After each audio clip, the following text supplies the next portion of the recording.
Good morning students, welcome back you in Om Mangalam classes.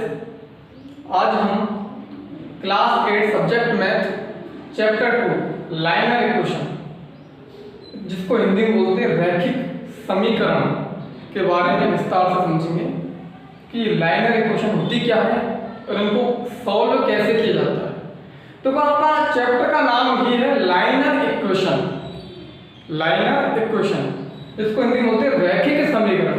तो सबसे पहले हम इसी के बारे में समझेंगे कि लाइनर इक्वेशन होता क्या है या रैखिक समीकरण क्या होता है। तो देखो, आपके अल्फाबेट होते हैं इंग्लिश में, अल्फाबेट ए से लेके जेड, ए से लेके जेड तक अल्फाबेट होते हैं।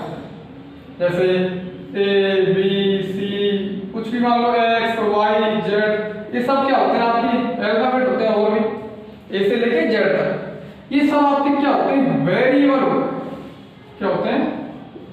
ये हम पहले पढ़ चुके हैं। क्या होते हैं? वेरिएबल, जिनको हिंदी में बोलते हैं, क्या बोलते हैं? चर राशि। कौन सी राशि होती है? चर राशि या वेरिएबल। वेरिएबल होते हैं ए से लेके जो जेड तक होते हैं आपके अल्फाबेट जो होते हैं, अल्फाबेट जितने भी होते हैं आपके अल्फाबेट, वो सब क्या होते हैं? आपके वेरिएबल होते हैं, जिनको क्या बोलते हैं? चर राशि।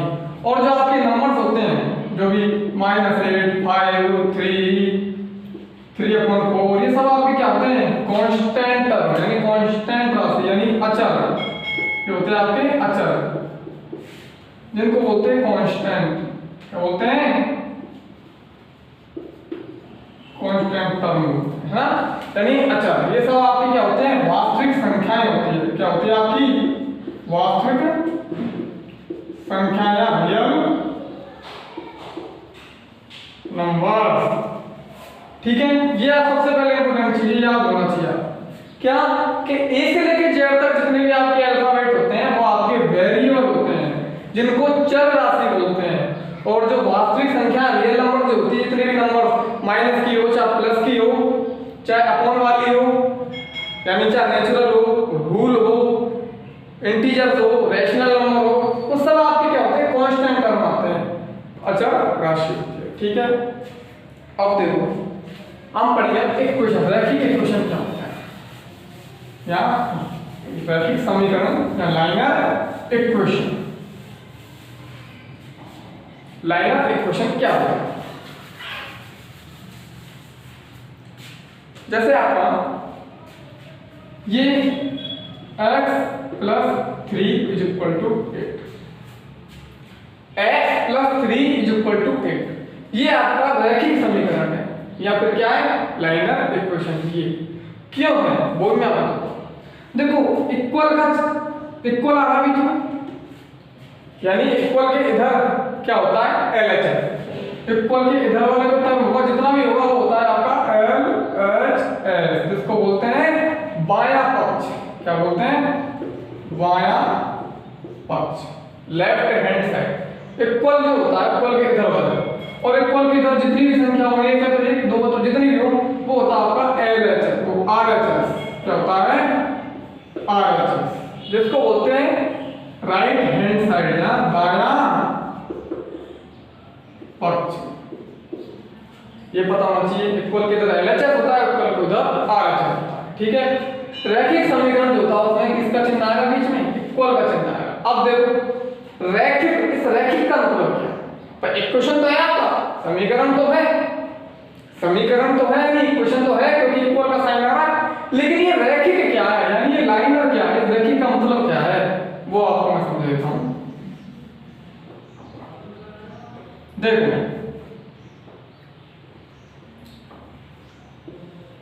इसमें x जो है, इसके पावर कितनी है? पावर कितनी भी पावर नहीं है, मतलब कितनी पावर है?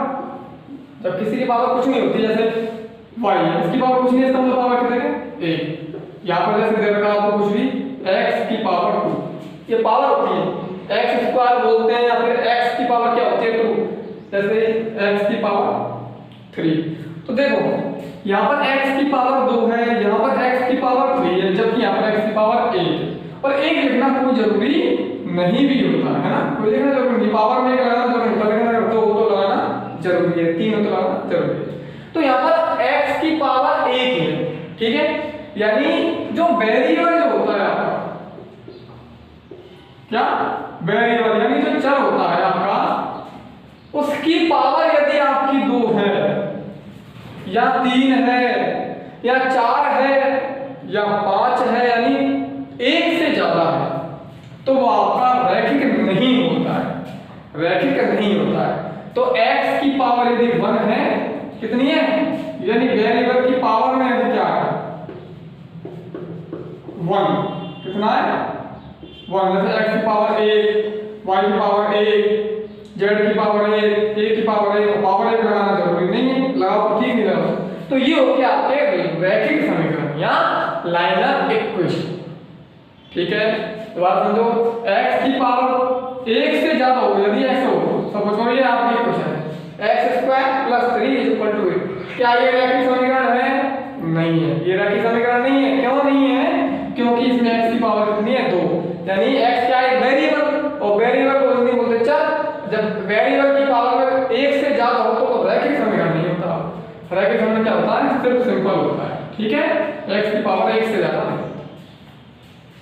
अब इनको सॉल्व कैसे करते हैं, सॉल्व कैसे करते हैं, क्वेश्चन आपके सामने ये क्वेश्चन होगा, क्या लग रहा है x + 3 = 8, x सॉल्व करना है, क्या निकालना है, x की वैल्यू निकालनी है। कैसे करते हैं क्वेश्चन, देखो x + 3 = 8, मतलब सिंपल लिया, एक नीचे के लेवल से स्टार्ट करते हैं, बिल्कुल स्लो लेवल से, स्टार्टिंग से है ना, डायरेक्ट नहीं करते हैं, स्लो लेवल से लेते हैं। x + 3 = 8, सारे चिन्हों का हमें नॉलेज होना चाहिए, सारे साइन जो होते हैं गणित में, प्लस माइनस मल्टीप्लाई डिवाइड, इन चारों साइनों का यूज इसमें करते हैं, ठीक है। अब ये चारों साइन किस तरह आपस में चेंज होते हैं, कैसे नहीं होते, उनको ध्यान से समझना, ठीक है। तो देखो इक्वल, ये बीच में किसका साइन है, इक्वल का, ठीक है। इक्वल के इधर क्या होता है, मैंने बताया आपको LHS, और इक्वल के उधर आपका RHS, इक्वल के इधर LHS, इक्वल के उधर RHS। अब आपको मैं बता देता हूं, यदि किसी नंबर को LHS से RHS में बदल ले जाते हैं, कोई भी नंबर है, चाहे वो x वाली संख्या है, चाहे वो रियल नंबर है, या कोई कैसी भी संख्या है ना, यदि उस संख्या को LHS से RHS में जा रहे हैं, कहां से जा रहे हैं, LHS से किधर ले जा रहे हैं, RHS की तरफ, तो उसका साइन यानी जो होता है वो चेंज हो जाता है, साइन चेंज हो जाता है। यदि किसी संख्या को या x वाली हो चाहे बिना x वाली हो, या कांस्टेंट टर्म इसको बोलते हैं, LHS से RHS की तरफ ले जाते हैं, तो उसका साइन चेंज होता है। LHS से RHS की तरफ ले जाना, चाहे RHS से LHS लिया, RHS की तरफ से LHS की तरफ लिया, चाहे LHS की तरफ से RHS की तरफ लिया, इनको क्या बोलते हैं इंग्लिश में, ट्रांसपोजिंग। क्या बोलते हैं, ट्रांसपोजिंग। जब किसी नंबर को LHS से RHS की तरफ ले जाते हैं या RHS से LHS की तरफ लाते हैं, तो उसको बोलते हैं ट्रांसपोजिंग। और हिंदी में होता है मतलब पंचांतरण, क्या होता है, पक्षांतरण, ठीक है। RHS से LHS की तरफ ले जाओ, चाहे LHS से RHS, कैसे भी चेंज कर लो, तो चेंज करना है, इधर की संख्या को उधर लाना, उधर की संख्या को इधर लाना, उसको बोलते हैं ट्रांसपोजिंग या पक्षांतरण। और ट्रांसपोजिंग करने पर साइन चेंज हो जाता है, कैसे होगा, दो साइन प्लस और माइनस, यदि प्लस का कोई नंबर है आपका, तो ट्रांसपोजिंग करने पर कैसे हो जाता है, माइनस का, क्या करने पर, ट्रांसपोजिंग करने पर, पक्षांतरण करने पर, यहां ट्रांसपोजिंग करने पर प्लस की संख्या माइनस की हो जाती है और माइनस की संख्या प्लस की हो जाती है। आई बात समझ में, यदि किसी नंबर का ट्रांसपोजिंग करते हैं तो प्लस की संख्या माइनस में पहुंच जाती है और माइनस की संख्या प्लस में पहुंच जाती है, ठीक है। तो देखो x की वैल्यू निकालनी है इस क्वेश्चन में, इसकी वैल्यू निकालनी है x की, तो x की वैल्यू निकालने के लिए सिर्फ और सिर्फ एलएचएस की तरफ एक्स ही रहना चाहिए, एक्स वाली टर्म्स ही रहनी चाहिए, बाकी सारी जो टर्म्स है आपकी, सारी जो रियल नंबर्स है वो सब बराबर के उधर पहुंच जाने चाहिए, यानी आरएचएस की तरफ पहुंच जाने चाहिए। देखो एलएचएस में जो दो टर्म है, एक तो x है और एक +3, सिर्फ इधर क्या रहना चाहिए, अकेला x रहना चाहिए, बाकी जितने भी है सब उधर पहुंच जाते हैं। तो मैंने अभी आपको बताया कि एलएचएस से आरएचएस की तरफ जाते हैं, यदि कोई नंबर को एलएचएस से आरएचएस पहुंचाते हैं तो ट्रांसपोजिंग करते हैं, तो उसको बोलते हैं ऑन ट्रांसपोजिंग या पक्षांतरण करने पर, ऑन ट्रांसपोजिंग या पक्षांतरण करने पर। किसका ट्रांसपोज करेंगे, किसका, 3 का, क्योंकि x के अंदर रहेगा, इस 3 का करेंगे। देखो अब देखो स्टेप बाय स्टेप कैसे करते हैं। x है ना, x को तो चेंज नहीं करना है, x तो अपनी जगह x रहेगा, ठीक है। ये +3 को मुझे कहां पहुंचाना है, इक्वल के उधर पहुंचाना, सिर्फ और सिर्फ इस +3 को, और किसी को नहीं चेंज कर रहे। तो इक्वल की जगह इक्वल बनेगा, 8 अपनी जगह ऐसे कैसे, देखो 8 इक्वल के इधर लिखा पहले से ही आरएचएस में, अब भी आरएचएस में चेंज नहीं किया। ये 3 कैसा है, यहाँ पर प्लस का है, तो मैंने बताया जब बराबर के इधर से कोई संख्या एलएचएस की तरफ से आरएचएस में ले जाएंगे तो कैसे हो जाएगी, वो प्लस से माइनस हो जाती है, तो ये 3 प्लस का हो जाएगा, कैसे हो जाएगा, माइनस हो जाएगा, ठीक है। अब आप सॉल्व करेंगे ना, x की जगह x, इक्वल जगह इक्वल, 8 - 3 कितना हो जाएगा, 8 - 3 का मतलब कितना हो जाएगा, 5, ठीक है। x की वैल्यू कितनी आ गई, 5। अगर आपको एक क्वेश्चन चेक करना है कि आपका आंसर सही है या गलत, तो आप x की वैल्यू जो आई है उसमें रख के देखो, x का मान यहां पर रख के देखो। आपका जो क्वेश्चन क्या था, यही था, तो आपका ये होता है एलएचएस, इसमें x की वैल्यू रख के देखो, जो 5 आई है, रखो 5 + 3 कितना आता है, 8। ये जो 8 आया है वो आरएचएस है आपका, तो ऐसे आप आंसर चेक करते हैं, ठीक है, ऐसे आपका ट्रांसफर है। सपोज करो यदि ये नंबर इस तरह होगा,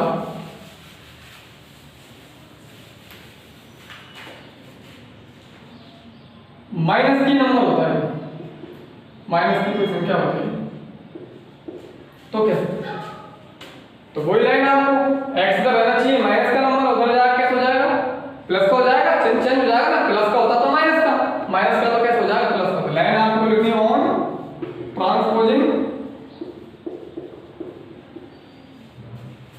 ऑन ट्रांसपोजिंग, x अपनी जगह x है, इक्वल को चेंज नहीं करेंगे, ऐसे कैसे, 20 ऐसे कैसे, बस पहले जो माइनस का है वो उधर जाके कैसे हो जाएगा, प्लस का हो जाएगा, ठीक है।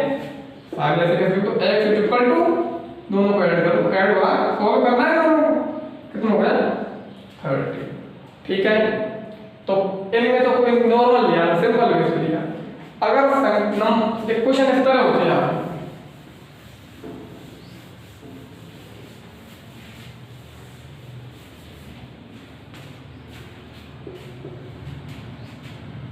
Nine x is equal to 72। अब देखो यहां ये आपका 9x है, इक्वल है 72, ये LHS है, ये RHS है। LHS में ना तो आपका प्लस का साइन है, नहीं माइनस का साइन है, सिर्फ एक टर्म है, वो कैसी है, 9x, और x वाला जो होता है वो क्या होता है, वेरिएबल, तो ये पूरा क्या है, वेरिएबल, और ये आपका क्या है, कांस्टेंट टर्म है, रियल नंबर है। तो देखो इक्वल के साथ LHS इक्वल होता है RHS, यहाँ पर ना तो प्लस का है ना माइनस का है, क्योंकि ट्रांसपोजिंग का होता है प्लस की संख्या माइनस हो जाती है, माइनस संख्या प्लस हो जाती है, लेकिन यहाँ पर ना तो संख्या प्लस की है ना माइनस की है, ठीक है।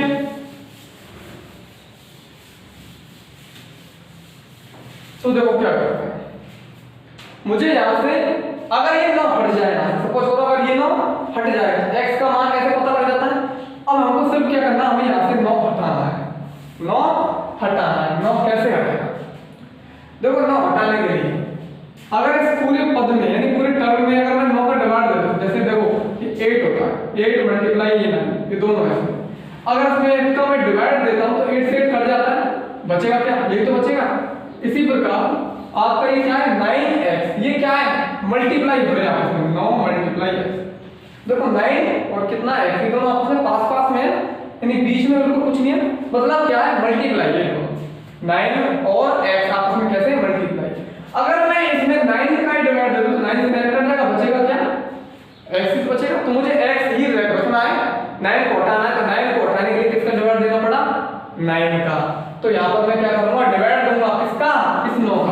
तो इधर ना पर डिवाइड देना पड़ेगा तो उधर भी तो देना पड़ेगा, ये थोड़ी ना इधर उधर देंगे, दोनों तरफ देते हैं, है ना भाई, इक्वल है दोनों।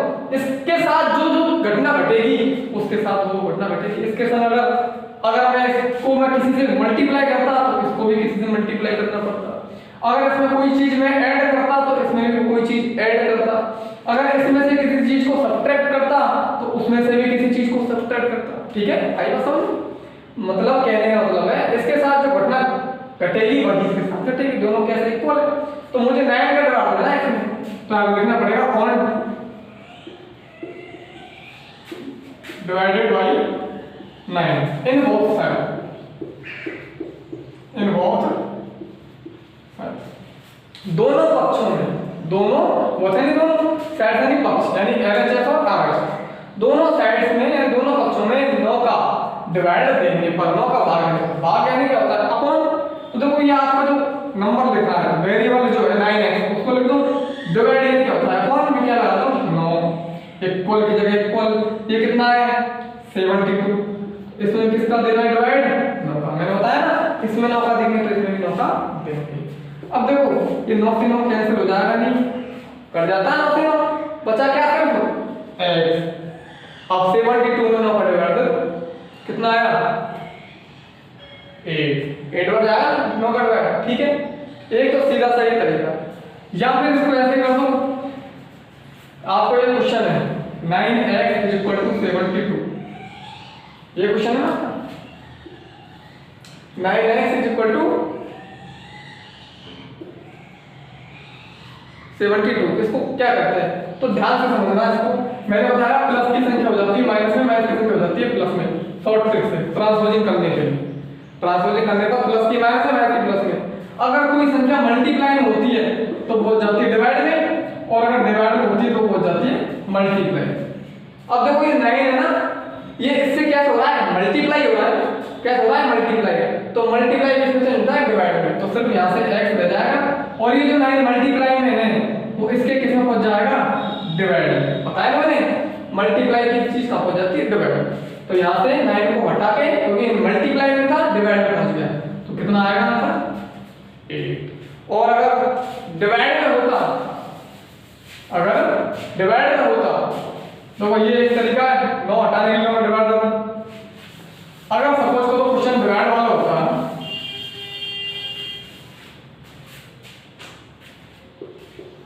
x + x/8 = 5, ये होता। देखो x के अपॉन में है, अपॉन मतलब ये डिवाइड में है, किसमें डिवाइड में, तो डिवाइड जब होता है तो किसमें पहुंच जाता मल्टीप्लाई में हो जाता। एक तो ये नॉर्मल तरीका है, ध्यान रखना ये डिवाइड में है ये इसके मल्टीप्लाई में पहुंच जाएगा, डिवाइड में है ना तो किसमें पहुंच जाएगा मल्टीप्लाई में। 8 कैसा है ये बताया, डिवाइड में है तो किसमें पहुंच जाएगा मल्टीप्लाई में। तो यहाँ से ये 8 डिवाइड में था तो यहाँ से हटके उधर जाके क्या हो जाएगा मल्टीप्लाई, मल्टीप्लाई करो तो कितना आ जाएगा 40। एक तो ये है, और अगर उस तरीके से करें जैसे वो दो उस क्वेश्चन में क्या किया था 9 का डिवाइड दिया था क्योंकि उसमें 9 लगा था। अब इसमें देखो दोबारा उस तरीके से देखते हैं, ये क्वेश्चन है x/8 = 5। अब हमको क्या करना है 8 हटाना है, तो देखो मैंने बताया यदि x से मल्टीप्लाई हो, पहले क्या था क्वेश्चन, पहले ऐसे था 9x, अगर ऐसे होता तो देखो डिवाइड देना पड़ा क्योंकि x के मल्टीप्लाई में था तो भाग देना पड़ा। अब यहाँ पर पहले से ही भाग में तो क्या देना पड़ेगा मल्टीप्लाई देना पड़ेगा, यानी मल्टीप्लाई करना पड़ेगा किससे 8 से, क्योंकि 8 डिवाइड में तो आपको क्या करना पड़ेगा on multiply by 8 in both sides, दोनों पक्षों में किसका मल्टीप्लाई करना पड़ेगा 8 का। करो देखो इसको भी 8 से करना पड़ेगा और इसको भी 8 से करना, ठीक है। तो वो 8 से 8 कट गया, क्या बचा 8 और मल्टीप्लाई करेंगे तो 4, ठीक है, दोनों एक ही बात। इससे करो नॉर्मल तरीके से, सिंपल सी बात है। प्लस की संख्या माइनस में ट्रांसफर नहीं करने पर माइनस की हो जाती है प्लस में, चाहे उधर से लिया चाहे इधर से पहुंचा दो, और मल्टीप्लाई की डिवाइड में और डिवाइड की मल्टीप्लाई में। एक क्वेश्चन और देख लेते हैं, सब मिक्स रूप से हो, कैसे क्वेश्चन है मिक्स हो बिल्कुल।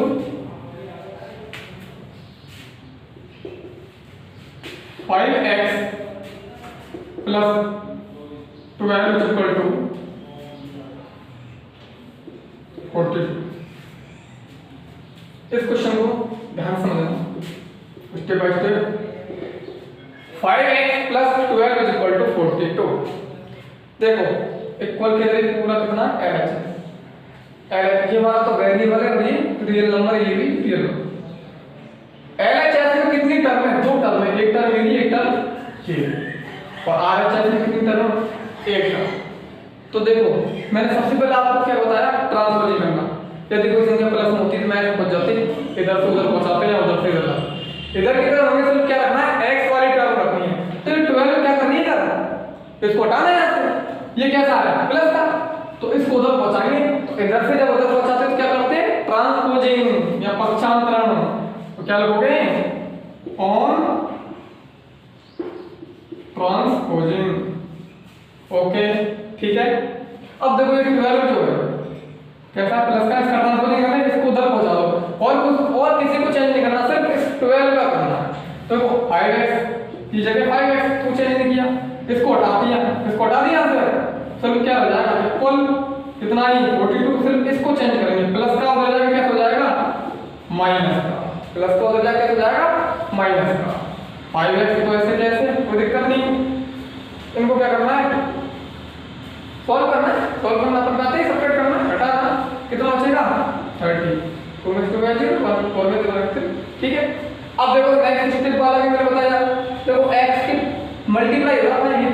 अब इधर भी एक टर्म है, इधर भी एक टर्म, इधर तो प्लस माइनस वाले यही x से 5 क्या हो रहा है, मल्टीप्लाई हो रहा है। बताया था मल्टीप्लाई होता तो कहां पहुंच जाता है, डिवाइड में। कहां पहुंच जाता है, डिवाइड में। यहां से 5 को हटा दो और इसके किससे पहुंचा दो, डिवाइड में। 5 यहां से हटा दो, मल्टीप्लाई लगाना है, मल्टीप्लाई है बीच में तरीका से मल्टीप्लाई होता है। तो मल्टीप्लाई को हटा दो, मतलब मल्टीप्लाई में जो 5 है वो कहां पहुंच जाएगा, डिवाइड। तो डिवाइड कर दो, कितनी बार जाएगा, 6 x की वैल्यू। अगर आंसर चेक करना है आपको, क्या करना है, चेक करना है आपको क्या पर सही है या गलत। तो कैसे करेंगे, x की जो वैल्यू है इसे पुट करो। आपके इस क्वेश्चन दोबारा लिखो, 5x प्लस 2 12, यही है ना। ये आपका क्या है, LHS। क्या है आपका LHS, कितना है 5x प्लस 12। x की वैल्यू में क्या रखे, देखो 6 रखे। देखो 5 की जगह 5, ये मल्टीप्लाई होगा किससे, x से, यानी x की वैल्यू कितनी है 6 प्लस में कितना है 12। अब दो सबसे पहले क्या करते हैं, अगर मल्टीप्लाई और प्लस होते तो पहले क्या करते हैं, मल्टीप्लाई। 6 को 5 से कर दो 30 प्लस 12, दोनों को ऐड करें क्या आएगा 42। इसका मतलब आपका आंसर सही है। ओके, तो इस तरह हमने आज रैखिक समीकरण के बारे में समझा, लाइनर क्वेश्चन के बारे में, और ट्रांसपोजिंग बताया, प्लस को माइनस में, माइनस को प्लस में, मल्टीप्लाई को डिवाइड और डिवाइड को मल्टीप्लाई, और इसके कुछ क्वेश्चन समझाए। और नेक्स्ट क्वेश्चन, इसके अभी और भी क्वेश्चन है